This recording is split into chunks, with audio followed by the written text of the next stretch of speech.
কী বা ইনভেস্টর, কী বা স্পন্সর, ভারতীয় ফুটবল ও ইস্ট বেঙ্গল। তো আজকে একটু আগে এক্সট্রা টাইমে দেখলাম নিতু বলল যে ইমামি কন্টিনিউ করবে না ইনভেস্টর হিসেবে। সেটা আমরা আগেই মোটামুটি সবাই মোটামুটি একটা ধারণা করেছিলাম। ইমামি নিজেও একটা আকার ইঙ্গিত দিয়েছিল এবং ক্লাব থেকেও মোটামুটি বলা হয়েছিল। তো সেইটা নিয়ে একটা আলোচনা করব, কী বা ইনভেস্টর, কী বা স্পন্সর। তো এই ঘটনাটা আমার পরিচিত একজনের সাথে শেয়ার করলাম। তো সে বলল মানে ইমামির দৌড় তো মোটামুটি বোঝাই গিয়েছিল। তো খুব সম্ভবত নিতু নতুন সমীকরণের একটা ব্যবস্থা করে ফেলেছে, মানে নতুন ফাইন্যান্সার কে ফান্ডিং করবে সেসব একটা ঠিকঠাক করে ফেলেছে, নয়তো ওপেনলি বলতো না। মানে এতদিন চেপে রেখেছিল, ওপেনলি বলা মানে নিতু একটা কিছু করে ফেলেছে, একটা সেটিং করে ফেলেছে। কী সেটিং করেছে আমরা দেখতেই পারবো। এর আরও একটা ইঙ্গিত হচ্ছে যে আজকেই ঘোষণাগুলো শুরু হয়ে গেল। হাবাসকে আনা, তার অ্যাসিস্ট্যান্ট কোচকে আনা, এবং গোলকিপার গিলের 2 বছরের চুক্তি এক্সটেনশন। প্রত্যেকটাই ইস্টবেঙ্গলের যে নিজস্ব ফেসবুক পেজ আছে, ইস্টবেঙ্গল ক্লাবের মানে ফুটবল ক্লাবের ফেসবুক পেজ নয়, ইস্টবেঙ্গল ক্লাবের একটা নিজস্ব একটা ফেসবুক পেজ আছে, যেখান থেকে ওই সমাচারগুলো প্রকাশ করে, ইস্টবেঙ্গল সমাচার। তো সেখান থেকে কিন্তু প্রকাশ করে ফেলেছে যে গিলের 2 বছর এক্সটেনশন হলো, হাবাস এবং তার অ্যাসিস্ট্যান্ট কোচ স্পেন থেকে আসছে। তো দেখুন, এই যে ভারতীয় ফুটবলে ইনভেস্টর আর স্পন্সর কিন্তু মোটামুটি এক। মানে ভারতীয় ফুটবলের ক্ষেত্রে কেন বলছি, ইনভেস্টর কি? ইনভেস্টর হচ্ছে যে একটা কোম্পানিতে সে একটা শেয়ার কিনবে, তার বিনিময়ে সে টাকা ঢালবে। স্পন্সরও কোম্পানিতে টাকা ঢালে, কিন্তু স্পন্সর কোনো শেয়ার পায় না। ইনভেস্টরের সাথে স্পন্সরের এটাই ফারাক যে স্পন্সর টাকা ঢালে, কিন্তু স্পন্সর কিন্তু শেয়ার পায় না। ইনভেস্টর টাকা ঢালে, ইনভেস্টর শেয়ার পায়।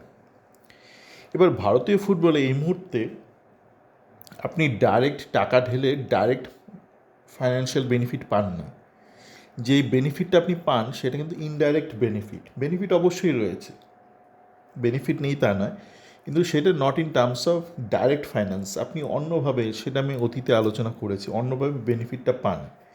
তো আপনি যেহেতু অন্যভাবে বেনিফিটটা পান, সেই ক্ষেত্রে অ্যাজ অ্যান ইনভেস্টর আপনি সবসময় লস খান। মানে টেকনিক্যালি লস, প্র্যাকটিক্যালি লস নয়, খাতায় কলমে লস। তো সেই ক্ষেত্রে ইনভেস্টার আর স্পন্সরে খুব একটা ফারাক থাকছে না।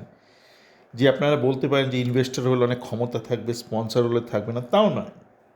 এই যে আপনারা দেখেন না, বিভিন্ন খবরের কাগজে বিজ্ঞাপন দেয়, বিভিন্ন রাজনৈতিক দল বিজ্ঞাপন দেয়, গোটা বিশ্বজুড়ে এটা আছে। তো তারা যে বিজ্ঞাপন দেন, কেন দেয়? তার কারণ তারা বিজ্ঞাপনটা এই জন্য দেয়, উল্টোপাল্টা বিষয়ে দেয়। আজকে এই, কালকে সেই, আজকে কুকুরের জন্মদিন, কালকে বেড়ালের জন্মদিন, এরকম গোটা বিশ্বজুড়ে ব্যাপারটা আছে। তার একটাই কারণ হচ্ছে টাকা দিয়ে তুমি কি প্রকাশ করবে, কি প্রকাশ করবে না, সেইটার উপর একটা কন্ট্রোল, মানে একটা অধিকার। তো এইটা কিন্তু স্পন্সরও করে। বিভিন্ন দেখেন না, মানে স্পন্সররা ডিকটেট করছে যে কী হবে কী হবে না। তো এই ক্ষমতার ব্যাপারটা কিন্তু যে টাকা দেয় সেই মোটামুটি ক্ষমতা দেখায়। এবার সে স্পন্সর হিসেবে টাকা দিল কি ইনভেস্টার, কিচ্ছু এসে যায় না। তো সেই জন্য বলছি যে আইএসএল ক্লাবটা চালাতে, ইস্টবেঙ্গল ক্লাবটা চালাতে যে টোটাল অর্থটা লাগবে, সেটা ইনভেস্টার রূপে কেউ দিক কি স্পন্সর রূপে দিক, কিছু এসে যায় না। তো দেখা যাক, এইটা একটা ছোট্ট আলোচনা করার ছিল যে টাকার সংস্থান খুব সম্ভবত করে ফেলেছে নিতু, নয়তো সে প্রকাশ করতো না। এবং টাকাটা মানে ইনভেস্টার, ছোটো ছোটো ইনভেস্টারের মাধ্যমে আসবে নাকি একাধিক স্পন্সরের মাধ্যমে আসবে, সেটা দেখা যাক।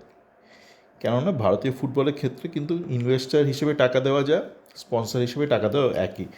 আপনি প্রচার পাচ্ছেন, আপনি ইনডাইরেক্ট বেনিফিট পাচ্ছেন, আর আপনি আপনার মতামতটাকে প্রকাশ করার সুযোগ পাচ্ছেন। ধরুন কেউ ইনভেস্টার, ধরুন সে 20 কোটি টাকা দিল, সে কি টাকা দিয়ে বসে থাকবে? সে তো বলবে এই জিনিসগুলো করো, তার কাছে শেয়ার থাকুক আর না থাকুক। শুধু এখানে শেয়ারটা ব্যাপার না, এখানে হচ্ছে কে কত টাকা দিচ্ছে। যে বেশি টাকা দেবে তার মতের তত দাম থাকবে। সকলে ভালো থাকবেন।